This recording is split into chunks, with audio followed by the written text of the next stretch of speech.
a topic for today, which is event generators with Julia and GPUs. So with that, I will hand over to Uwe from Helmholtz-Zentrum in Dresden, and he's going to tell us about this topic. So over to you, Uwe. Okay, thank you very much. I will just try to share my slides here. Could you see my slides? Yeah, that's all good. This is in full screen. Okay. Yeah, thank you for the invitation to that I can speak here.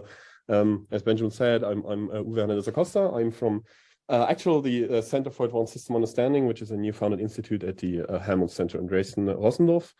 And just say a couple of things about myself for those of you that don't know me. I'm a particle physicist by training.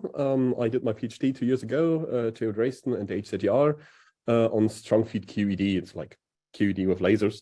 As I said, I'm currently affiliated at CASUS, and I'm in general interested in theoretical particle physics, quantum field theory, strong field physics, obviously, but also event generation, mathematical modeling in general, and scientific software development. Okay, just go briefly about outline what I want to talk about today. First, I give you like a little motivation, what kind of task we want to attack with our software.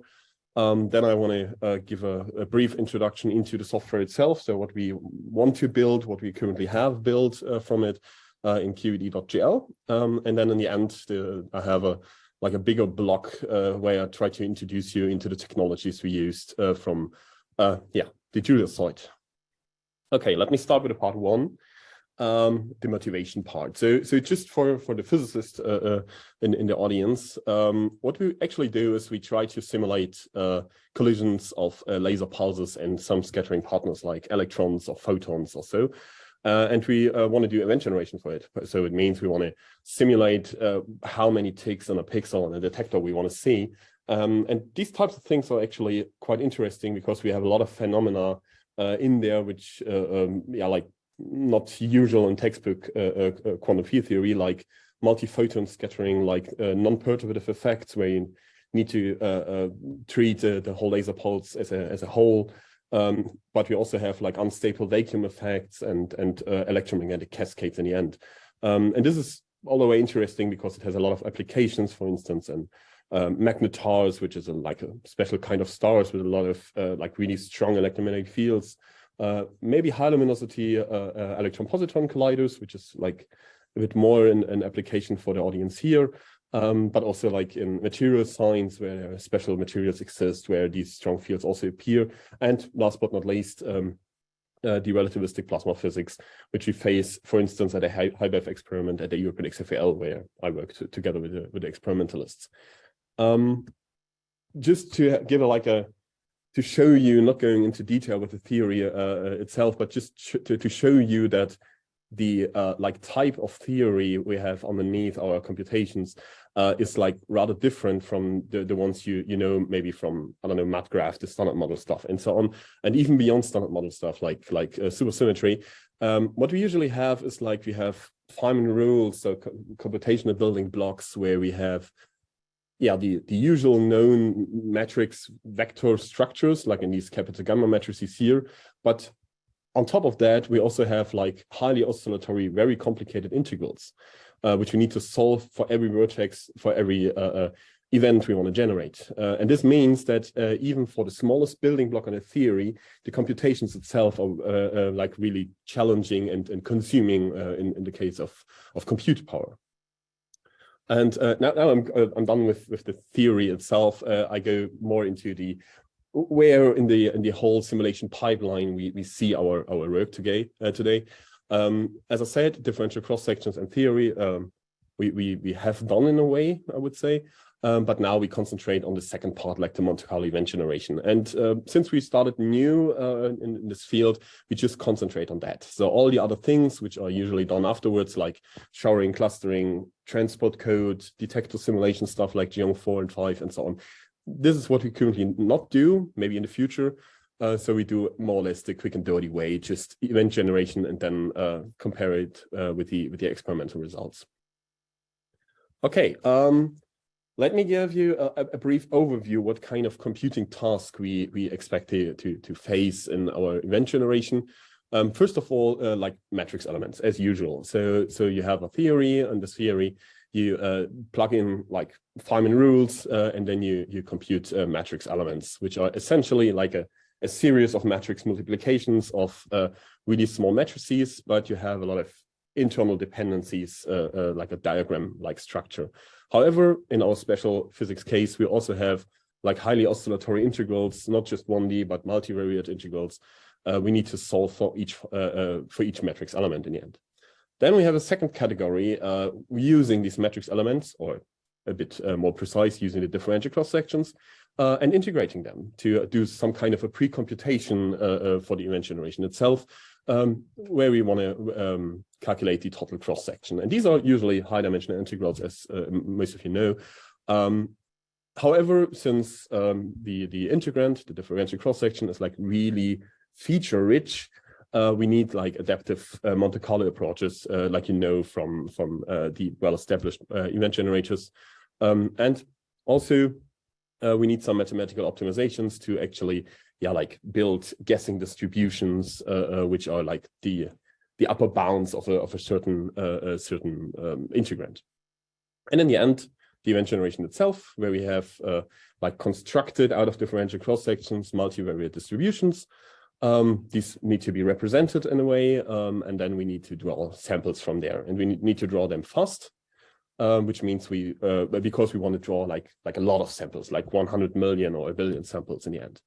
And one important quality point is that we don't want to have any false positives. So we only want to use algorithms where we know that all the events per construction are distributed like our target distribution.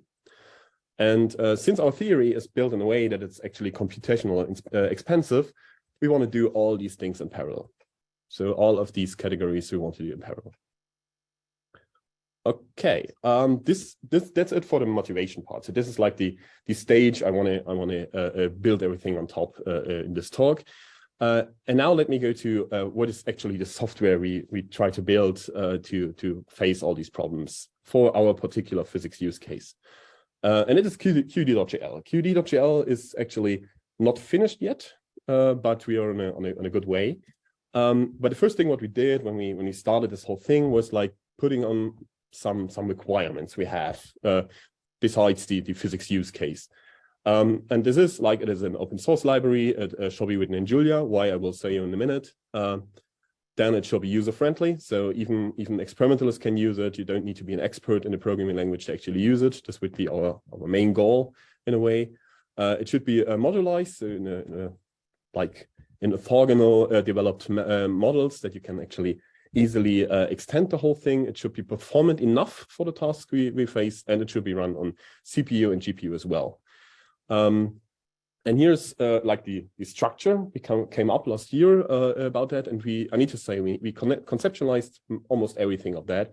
So figuring out what the several packages should do, but we did not implement everything because we are just a small group. However, these dark blue things is what we actually implement, or which we actually implement and put into the proof of concept of the whole thing. And QD.gl itself has four categories or 4 levels of packages. The first level is like the base packages, where we do all the tools, like Monte Carlo tools, like distributed random number generators, and so on. Then we have the base package, where you have like the Lorentz vectors and matrices and gamma matrices and all the things you need to describe your matrix elements. And then we have like the I/O stuff, where you have defined all these standards for event generation, or OpenPMD for like just data you want to put out there.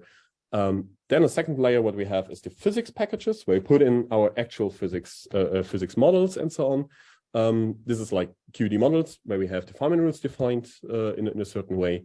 Then we have QD phase spaces, where phase space samplers are implemented and tested and so on.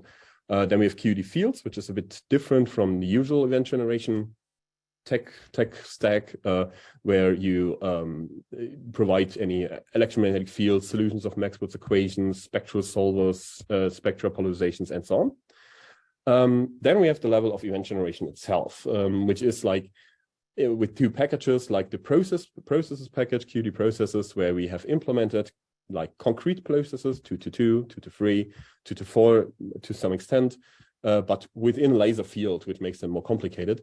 However, we are currently also working on a generic Feynman diagram generator, similar to the one maybe built in MATGRAPH, for instance, to reach even higher multiplicities. And then we have QED events, which brings everything together, constructs all the things for the sample drawing and provides like a random number generator, so to say, for the Monte Carlo event generation. Yes, and last but not least, the last level, which we're also currently working on, is the application level. For instance, we have a particle and cell code where we put in or think about a particle and cell code where we put in the Monte Carlo event generator as a plugin in a way. And then we have QED cascades where which is our first application where we simulate showers, electromagnetic showers in the laser field with our Monte Carlo event generator. And needless to say, even if we design all the things like with QED or strong field QED in mind, it is actually not restricted to that, because most of the structures I show here are actually even done in other event generators, but also maybe good for future developments of event generation. Okay, now I want to come to the biggest part of my talk, the actual use technologies, and I think that's the reason why I was invented in the first place, invited in the first place. As I said, we do this thing in Julia, and Julia is a fairly new language. It was invented or published 2012 from these 4 gentlemen here: Jeff Bezanson, Alan Edelman, Stefan Karpinski, and Viral Shah. And they published it with a certain goal in mind. The goal was providing a language which is dedicated for scientific computing. So this is their main goal. And why we want to use this has these 4 points. First, it is a modern language. Modern language in the case that modern language usually end up being built on a thing like the LLVM, for instance, like Rust or Go or something like that. And Julia is too built directly on the LLVM. However, since it's a modern language, it has also a package manager, it has a test suite built in, it has a documentation thingy, a formatter, and all of these things. So all of the things you know from these really modern new languages, Julia has it all.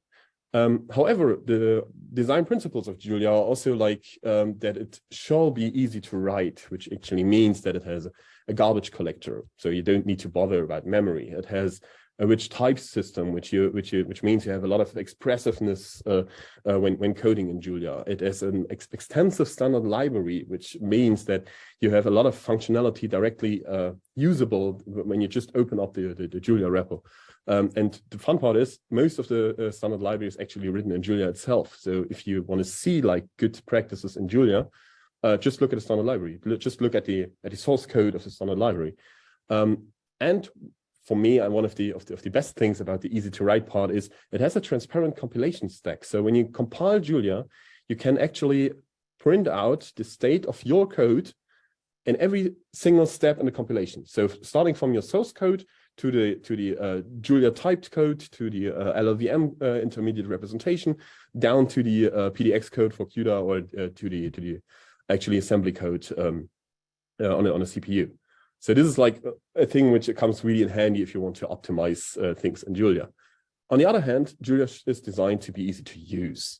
This is for most of the people who actually want to use Julia. It's an important thing because the syntax is actually similar to Python and MATLAB than to C++ and C. One of the key difference to the latter one, so the C and C++, is it's actually JIT compiled, which means you can use it interactively, like in a Jupyter notebook, and it allows generic programming, which means that when you just want to use it, you never need to think about static types. You just throw the types in there like you use a Python function. So without any learning curve for types and so on. And last but not least, it's blazingly fast. So this is the biggest claim from the Julia language. At least on CPU, it is as fast as C, C++, and Fortran. It is actually compatible, so it's not far off. it has the possibility to write really specialized code. In the end, arbitrary specializations are possible in Julia. And it has state-of-the-art compiler optimizations. So something like SIMD, something like reflection, and so on are actually built into the Julia compiler itself. Okay, I need to promise this is the only real Julia advertisement slide. So the next slide is just going a bit more into the techniques, but just to show you why we actually decided at the beginning to write our thing in Julia. Okay, but how does Julia actually work? And I want to bring to you two language features. And the first one is multiple dispatch. And I think if you're not like the advertisement person going with the advertisement, multiple dispatch is actually the one key language feature Julia where Julia stands out, where Julia is really, really good. And multiple dispatch, for those of you who don't know, it's actually that a function or the actual code which is compiled is actually chosen by the types of every input parameter, so every argument you pass to a function. And how this looks like is this stupid example here. Say we have an abstract type called abstract particle. Abstract types in Julia are just like nodes in a type hierarchy. You can't initialize them, you can't just subtype from them. It's just a and then you have two subtypes, like an electron and positron. And these are structs, so similar to C structs. And the only field which these structs have is a name called which is a string. And then you have a function, and this function encounter, and this function takes two arguments, and both arguments are abstract particles. So it means it needs to be subtype of abstract particle. And in the function, you calculate a verb. This verb is calculated by calling a function meets, which is not implemented yet. And then it prints out some kind of names and stupid sentence, like stuff like that. And when you just take the first box here, Julia is completely fine compiling that. However, if you call the encounter function, it will complain, say, okay, for the particular input parameter, the function meets is not implemented. There's no function, you can't find it. And what you could do is you just provide implementations for that. Just show, okay, when I have a type electron and a type positron as an input parameter, I just want to calculate the verb attract one another. Same for positrons and electrons. However, I can also do like a more generic thing. For instance, like when the type is actually matching of both particles, then I calculate the verb, they repel one another. And when I now call the encounter function, for instance, on an electron and a positron, the Julia compiler actually finds out what kind of function it needs to take. And I know this looks like overloading in a way. However, the dispatch here is actually on every combination of input parameters, on the types of the input parameters. And this is the most important thing for multiple dispatch. And to show you a bit more like a event generation task, where you can use multiple dispatch, is actually when you try to compile away any type of configuration or something like that. For instance, here you have these Feynman diagrams, and to calculate these, or for those of you who don't know these Feynman diagrams, these are like recipes how to calculate matrix elements. And what you usually do is you like initialize the external particles. Here calling a type or a struct particle, again on an electron or photon. These particles are incoming or outgoing, and we put in some form momenta, which is just another data structure. And here multiple dispatch is actually used to say to Julia, okay, when you have an incoming electron, you need to actually figure out this state and calculate it. The same for photon. If you have a photon incoming, you need to actually calculate this type of polarization, and so on and so on. And this is actually also chosen by the compiler at compile time from the Julia compiler. But you can go further. Like when you have like these diagrams and have these interaction vertices here, you can actually calculate them just using an interact function. And this interact function takes like 3 arguments. Like here, okay, we have a model. So we have different models. Here we need to indicate a model as a type. Here, put a bit of QED. You have an initial electron, initial photon, and it just calculates the right, or it chooses the implementation of the right building block for the diagram. Same for the other diagram, and we can do this for the whole diagram, also using the same interact function, but now with 4 arguments, where I put in like the intermediate state here with the vertex and all the other external particles. It is actually similar to what Aloha and Hillas does for MatGraph. However, I never need to like remember names of functions, because I just use the interact function, and this interact function and the signature of the function itself actually tells the Julia compiler what kind of function this is to use. And in the end, I just add these two functions and got my result of that. Okay, this is just like one of the language features. There are a lot of other things with multiple dispatch, what you could do. I have some backup slides on that if you have some questions. But let me come to the second like extensively, at least from our side, extensively used language feature, this meta programming. Because Julia code itself is a data structure or data type in Julia. So it means every portion of Julia code, like this function called here on the left-hand side, can be actually, or is represented as a list of symbols or list of expressions. And this list of expressions can be manipulated using Julia code. For instance, you can like replace one of the symbols by another expression. For instance, like the function call again. And then the expression itself looks like these nested lists here. And then when you compile that, it's actually equivalent to this portion of code. And this means you can actually manipulate Julia code using Julia code. And since you have like JIT compilation, you can actually reflect on like compilations you did before, and just figuring out the best way to wrap code around code and so on. And there are other types of meta programming things in Julia, not just these types of manipulation. You have code generation itself, so you can maybe iterate over function names and provide implementations for every function name. You have macros where you do like these things, manipulating the code and compiling it afterwards. And you have generated function, which is a thing a bit in between. I don't want to go that much into detail with that. However, I want to show you how we use these type of macros. So these type of functions which actually get Julia code as an input and compile this Julia code after it manipulates it. And one way how we do that is actually, for instance, the unsafe macro. The unsafe macro, we have actually a family of unsafe macros. I just show you here the like a really simple one. Say we have a function assert on shell, which actually checks a certain condition on a momentum, if it's on shell, obviously. And sometimes I want to like switch off this check, because this check is maybe expensive when I do it a lot of times.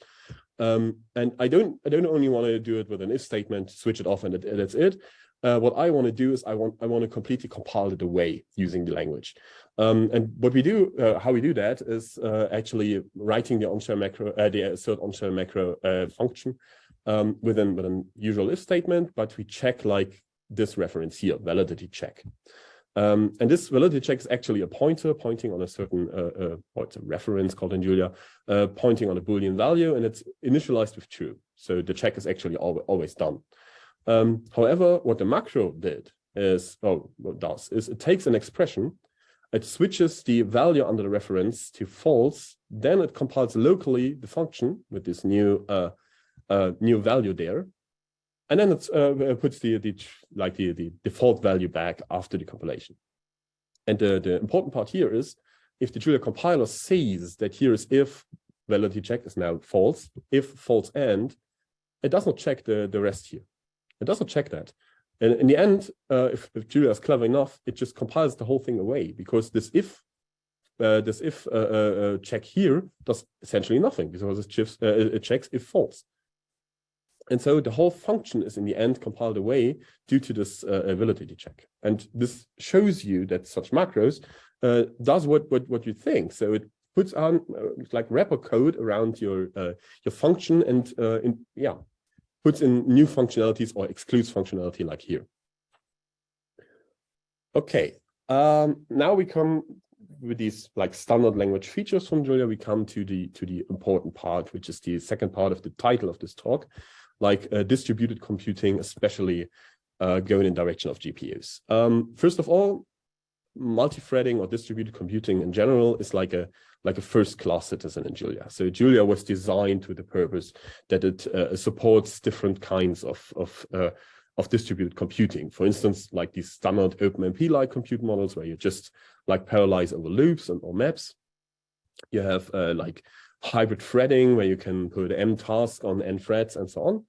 And you have also like task migration, where you can have native tasks being executed, then suspended, and resumed on other threads. However, I don't want to go that much into detail with that, because I'm here to show you something about GPUs. And first of all, I'll give you an example which we actually use. This is a re-implementation of a sample drawing technique. So we draw samples from a given distribution, here just a two-dimensional Gauss. And it's called neural importance sampling. It was actually invented by Müller in 2019, but used in particle physics, in a particle physics application by Boltzmann and others. And we implemented that using the Flux library in Julia, which is essentially like just a machine learning library. And we do like these usual things you see also in PyTorch or so. We define our distribution. We have some parameters. We define some coupling layers. We define how our model looks like, so our neural network looks like. We have some training data. We load this training data, like chunk it and building an iterator over the chunks. We set up all the things. We iterate over it, train the data, train the model, update it in the end. And then the last line, we just save it to a BSON file. And this library Flux is written in a way that I can just, use the environmental variable Julia num threads, put it on the number of threads I want to use, and it just parallelize it on a CPU. However, this was actually worked out by a student of mine, and he told me that this thing, even though it is like on multiple threads and so on, it's really slow. Takes forever, and the reason is that CPUs are not that good in doing these machine learning tasks. However, GPUs are, and the way how we do this thing on GPU is like this. I know this is cheating, but in the end, this library was written in a way that we just need to tweak minor changes to put in like the GPU version of the whole code. What we actually did is you need another dependency in qda.jl. I will go to in a second to that. And then you need just use the pipe operator, piping your model on the GPU, using the pipe operator again to pipe the training data to the GPU. And all the other functions are actually done by multiple dispatch on the GPU now. And in the end, I just pipe back my model to the CPU and save the whole thing in my BSON file again. This is what we call like library level parallelism. So it's not the example itself, but just to show you, there are libraries in Julia, similar like in Python, where you can like more or less easily switch between GPUs and CPUs. For instance, PyTorch or TensorFlow and something like that. And Flux does the same purpose, or does the same things in Julia. It actually has the same functionality and performs roughly in the same way as these two libraries. However, there's one big difference with Flux against these other two, and this is this one here. Flux itself is written in 100% Julia, and all the others are like mostly written in C++ and then binded to Python. Or sometimes they have some kind of obscure stuff like this MLIR, or even writing things directly in QDA and so on. And this is actually from the maintenance side, it is really hard to do and brings a lot of problems. I don't want to go into detail with these problems, but it's usually called under the phrase two-language problem. And what you see here is Flux does not have that, because Julia provides all the tools you need to write code in a way that you can easily change it from CPU to GPU and back. However, we want to go a bit deeper. Here you have again like these Feynman diagrams, and this is what we call high-level parallelism, what I want to introduce you now. But when you want to calculate these diagrams in a more general fashion, what you usually do is you translate them to a so-called directed acyclic graph. Here, every node is actually a call of the interact function or initialization of particles. And what you can do is, before you actually execute your code, you can optimize this graph. You can see, okay, for instance, the initialization of the external particles can be done once, and then you distribute the result to all the other function calls. Or you see that, for instance, the vertex I2 and I2 prime are actually the same vertex. They have the same input in a way. And this means that you can actually calculate it once and distribute it where it's needed for further calculations. However, in the end, it depends on what kind of hardware you want to run this code, if you should do this this kind of optimization. And what we're currently working on is actually a way to express that. So this is how the code looks like in the end. It's similar to the code I showed you in the beginning when I introduced multiple dispatch, but now we have in front the spawn macro. The spawn macro is actually borrowed from a library called Dagger or Dagger GPU, depends on what you want to use. And what we do is we extend this macro by putting it directly into a dark, like a data structure, figuring out what the interact function actually does on a like a warm-up run, and putting a metric on that, like some diagnostics on that. And with these diagnostics for a specific hardware like GPU, CPU, we can actually optimize the dark on high level. This means you have like this retrospective run where you have seen what kind of optimizations you can do, and then you can infer or find the optimal way of optimization steps for your dark, depending on the hardware. From the user side, the user sees actually nothing. It's everything of that is under the hood. Just you use the spawn macro to say to the compiler or to the program, here, this is a task I need to do. Okay, but we can even go deeper. This is like similar to Python would do these things if you just expose like the certain functionality. However, what we also did is doing the same thing with CUDA itself, because there's a library called CUDA.gl. You saw this in the machine learning part. And what we actually did, just to show or to investigate how it works, is we use a really simple example like matrix multiplication, like here. Took the the example from the CUDA best practice site, not the well optimized, but the standard one, the just naive one, and we ported this one to Julia using CUDA.gl. So just the same code with the same like algorithm, but in Julia.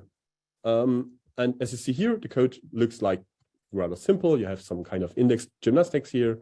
You have some kind of checks for the boundaries.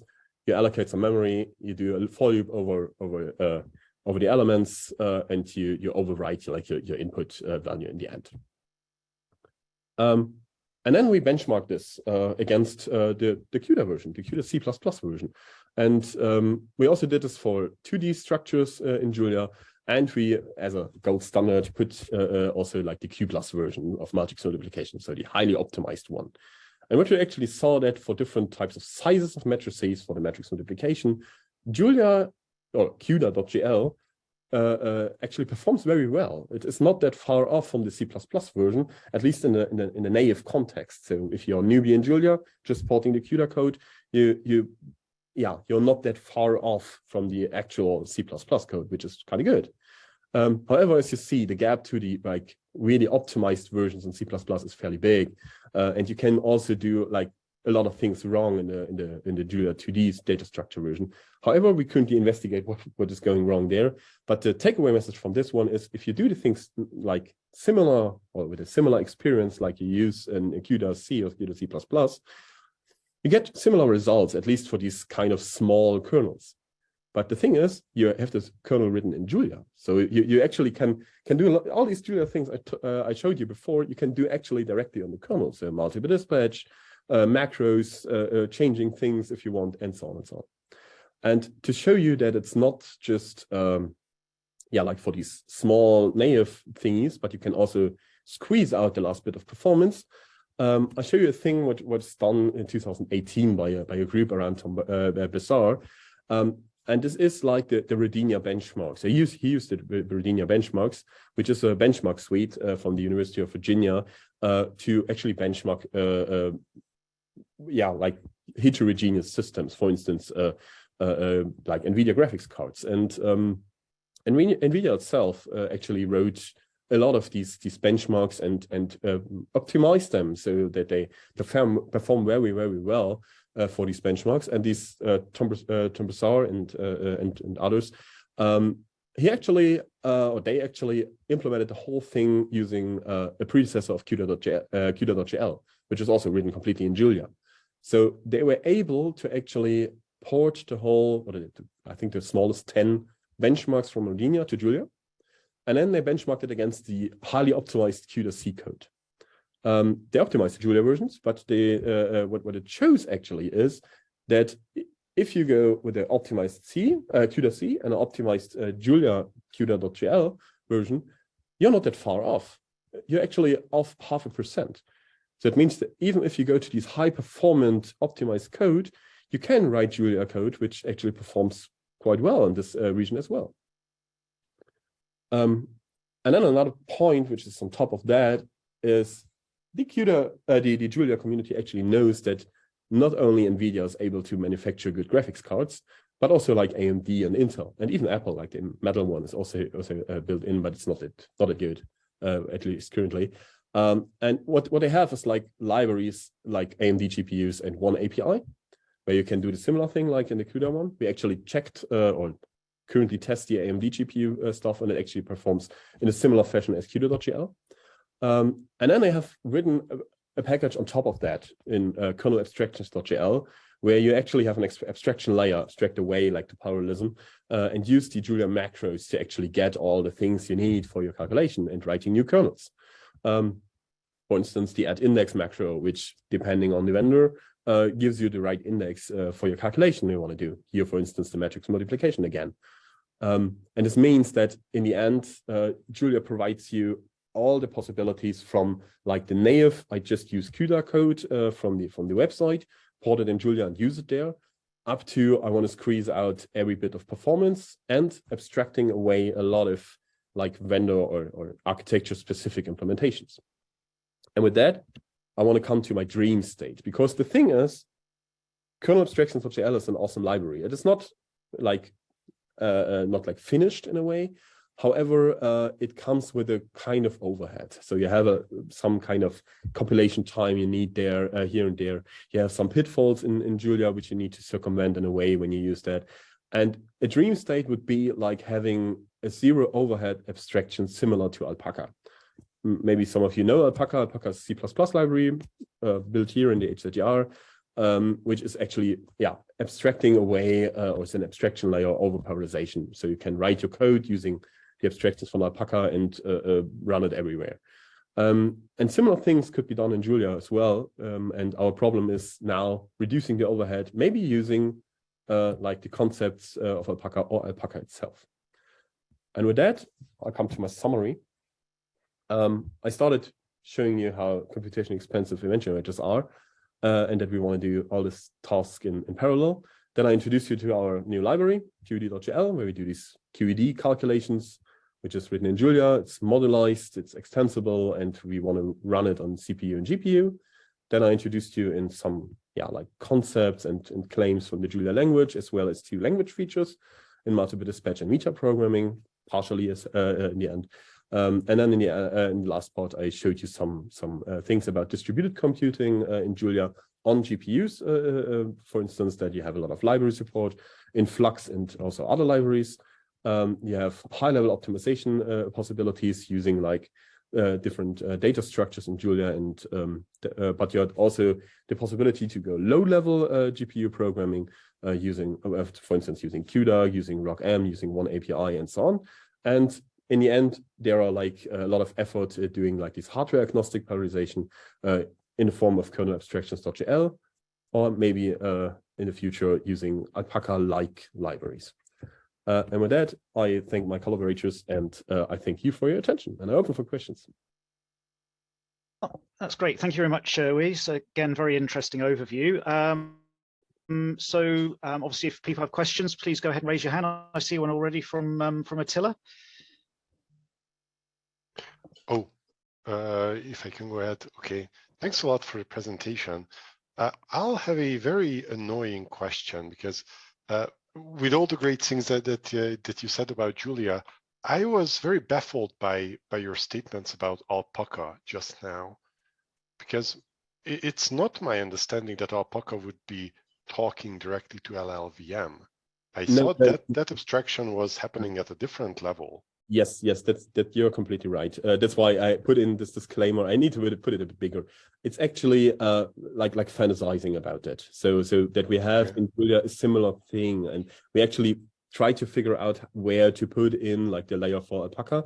We actually do this with Simon Eric. I don't know if you know him. He actually tries to figure out if we can use Alpaca all the way. We don't think so. Maybe we just use the lessons learned from Alpaca to do this thing. But this is actually like the future thing. So this is actually what we are not currently actively working on. It's more like, okay, we know problems from the other libraries in Julia. And since we have the experience here at the HZTR for Alpaca, we want to use that experience. Maybe not putting in Alpaca itself. But you're completely right. Thank you for the point. Okay, thanks. And Perry? Yes, thank you. That was very interesting talk. Yes, I had to have a couple of questions. The first was also, it was a bit surprising, this Alpaca thing, because I don't know what will be the difference with this and the kernel abstractions, because it's trying to fulfill the same role, okay, that you put an abstraction level. So I don't know where it will go on that. And the second question or comment is on one of the first slides you showed the packages, and was expecting somehow that you reuse quite a lot of existing packages and not to build completely from ground the packages from the QED. What packages you have in mind? You show on the slide, I've forgotten this at the beginning, that you put the QED base, the base packages. I was expecting here that you will reuse already existing packages of the CUDA of the Julia ecosystem, because if one of the features of Julia is that that it helps reuse. So I would have expected here to see what are you using from the base. This is a fairly good question. First of all, I know there's a Lorentz vectors.jl package. I know that. So there is actually a package working with Lorentz vectors. It's rather simple, but it's there. What we actually use here for the QED base package and these vectors and so on is actually a generic implementation. So it's just traits where you can register like your own data types. And this is important when you want to like build generic codes, because this is what I actually try to avoid this name, because the word generic is sometimes not well defined. But what we want to do is actually we want to have we don't want to be binded to a certain type of array, for instance. And we even don't want to bind ourselves to abstract array as a like the overall type. So it means like when you have something in mind like static arrays or something like that as an external dependence from Julia, we actually use that, but it's actually just a sort of implementation fulfilling our contract we have defined in QED base. So it is a dependency, but just for the state type, if you do the things on a CPU, want to stack allocate all the things. But when your matrix element becomes too big, you can't stack allocate it anymore. You need to go into heap, because then static arrays becomes too slow, and then you need to go to vectors, just standard vectors from Julia, and so on and so on. And we built the base package in a way that you can actually register every 4-element vector type, whatever this means, to the library and say, okay, now work on this one. And this is makes it possible to have these standard like vector operations like plussing, multiplying together and so on, to write them in a really generic way. So without specifying what actual array type you use, because in the end we want to do it on we do it on Q arrays, we do it on rock arrays, we do it on static arrays, as I said, and so on. Yeah, no, that I think I understand. But also there is this Julia HEP or HEP Julia, which defines some of the basic things like a Lorentz vector. So you don't use that. We don't use that, no. And the reason it is actually it is bounded in a code structure. It's bounded to a structure floats in a way. Okay. And this is what we don't use. We don't want to have a structure floats because this is actually hard to abstract or hard to build a generic implementation on that. So that's why we don't use it. Okay, thank you. But in the end, fun part, we can use it as an input. We just need to register these types for our base interface. Okay, thank you. Okay, and I think we have a question from Paolo. Yeah, well, very nice talk. I have a question about language interoperability. So if you were mentioning cuBLAS, but there are so many libraries which, you know, they have decades of expertise, which is impossible to replicate. So What, in your experience, how easy is to reach out into another language?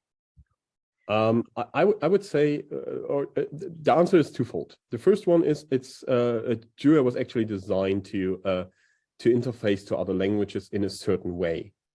A certain way means it's just kind of linking or building like bindings on top. So when you have like a C++ thingy, you can compile it, have some wrapper code around it, and then you can call it in a way from the Julia side. There's like this Rapid from Felipe, for instance, doing great job with that. Or you have the possibility to call R functions or Python functions or Fortran functions. This is everything, or most of these things are built in Julia language.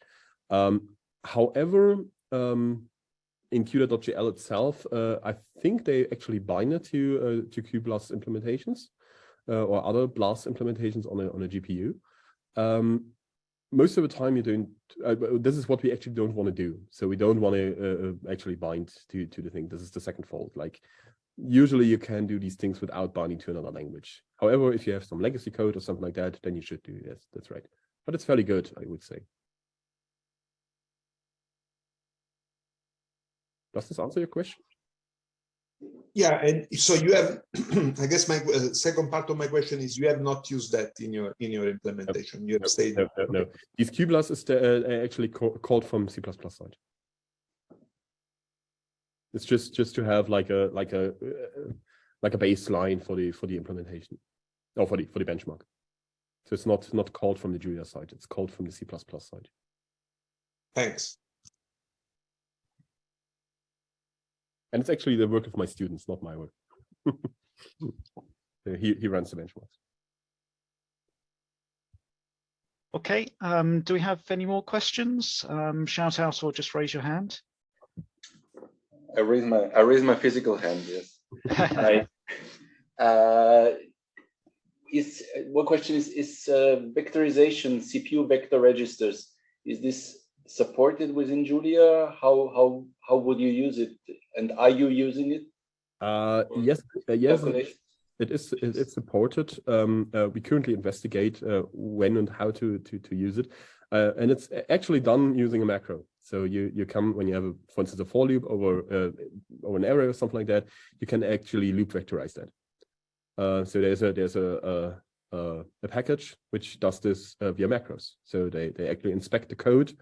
And figuring out if the loop actually the length of the loop is small enough to be vectorized directly, and then yes, and this is any SIMD operation you can do with that. Okay, it's possible, and we use it at some point just to figuring out how fast we can get with certain tasks. Okay, I think we have another question from Andrea. Yeah, hi. Sorry.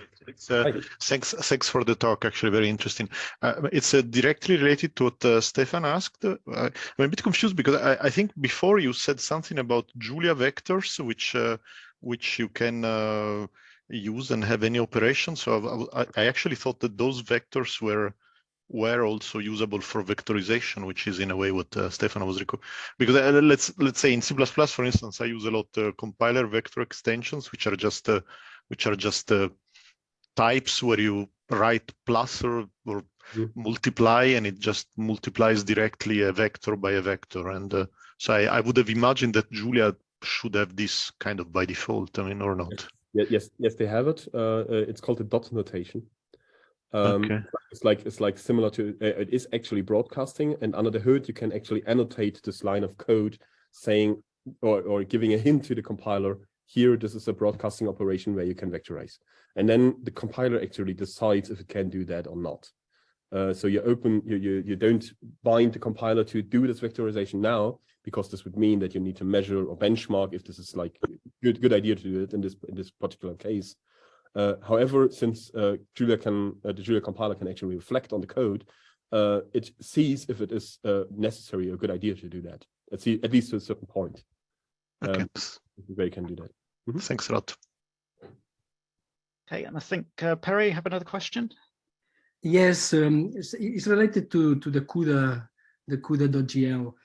On my experience, it's great it's great that you can write kernels in Julia, okay, which is the same language that you will write everywhere. However, you have a number of limitations on doing that, okay? You cannot just use every Julia. You cannot have, I don't know, strings or pointers or variable size things, recursion. Okay, there is a number of limitations there. My question is, does these limitations limit you on your QED Monte Carlo generator or not? Currently not. Currently not, I need to say, because currently we do, mostly matrix multiplications in a way. But I need to say we just started. So maybe there are some limitations in there. We saw it in other benchmarks because matrix multiplication is not the only one we did with CUDA.gl and like CUDA-C versions. Other ones would be like NBuddy or something like that, so like famous benchmarks. And there we saw that you can do a lot of things wrong with CUDA.gl. We actually never faced in a actual development of QED.gl such a problem because we actually know quite well what we want to do and how we do these things on GPU. So when you're experienced in CUDA, I would assume that you can write a Julia code as well in a fashion that you don't face these problems.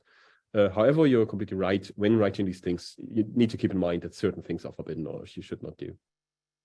Yeah. Okay. Thank you. Maybe when I want to be to tell the truth, one thing I need to say about that is there's actually one thing that in the CUDA.gl everything needs to be a bit type. So this is actually one thing we currently face using library code because not all library code is from external libraries is actually a bit type. So it's translated into CUDA bits that can be run directly on a GPU. But this is due to the dependence to an external library, not to internally in QED.gl. Yeah, it has to be reduced to real types. Yes. And proper real types. Okay, yes, types right. that can be moved in and out. Okay. That's right. And Julia has these types, and we try to, not to try. We force ourselves only using these types to make it like generic enough to be run on a GPU. Yeah, but okay, my experience was that if you develop things first for CPU and you use all the abstract arrays and things like that, and then you want to move the code to GPU, then you have to rethink, okay? In some this is right, but as I said, we designed it, first of all, we designed it in an orthogonal way, so you can put these things or the things on GPU which are necessary to be done on GPU. And on the other hand, you can use multiple dispatch to put another layer of development in there, just specializing the device you want to run this particular function on and do the things right in this particular function. Yeah. So for instance, when I call like the interact function on a certain, or not the interact function, but a whole matrix element, and I say, okay, I want to do this on GPU, then I have like another layer of dispatch, another argument putting in like a device, and just on a type, Julia chooses the right function for the right device. Yeah. Okay. Interesting. I would like that. Thank you. Okay. Any other questions for Uwe? Yes, Philippe. Yes. So it's just to clarify the discussion that they had with Uwe. I'm not familiar with the GPU. Don't we have the same limitation with C++ that if you write codes with the CPU in mind and to port it in GPU is? Since I'm not an expert in C++, maybe we need to ask the experts in C++ about that. I'm not an expert in C++. I don't know. I don't know. I never have written CUDA C++ code by my own. I just have students and collaborators who can do that. Maybe some other one can jump in and answer this question. Who's more familiar with CUDA or so? Well, that's sort of a very open-ended question. Of course, if you use complicated enough types to begin with in C++, then you'll have a bad time trying to port that to CUDA. Yes, absolutely the case. But as I said, just as a comment on that, what we not try to do is or what Julia not tries to do is being the better C++. It is not what Julia tries to do. Julia wants to give like not experienced users the possibility to go deep down. and learning the things. This is what Julia wants to do. Not being the better C++, never. It's different types of fields. So usually the discussion that all the C++ people complain about Julia, but this is not the purpose of Julia being better in C++, or even in the same level of C++. Barry, maybe you have experience in both, so do you think Julia is more constraining with this respect? Not constraining, but since the language features and the design of the whole language are designed with the purpose of being easy to use and more Python-like, this most of the time, like, yeah, you need to have some balancing between these two. Since a struct is not a struct like in C, there are some differences in there. However, the primitives like the types and so on are actually C types. This is the important part. That's also why we can use something like Julia.jl, because it sits directly on top of the driver. It does not like bypass through C++. This is the important part. That's why Flux is actually 100% Julia. So we don't have any C++ code where we bind to, but we actually call directly the driver directives in CUDA or AMD GPUs and Intel GPUs.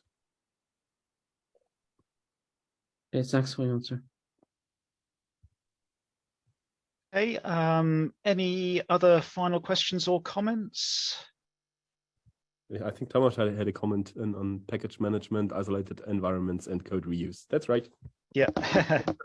Yes, good points there. That's right. I love them too. This is a very underrepresented argument, I think.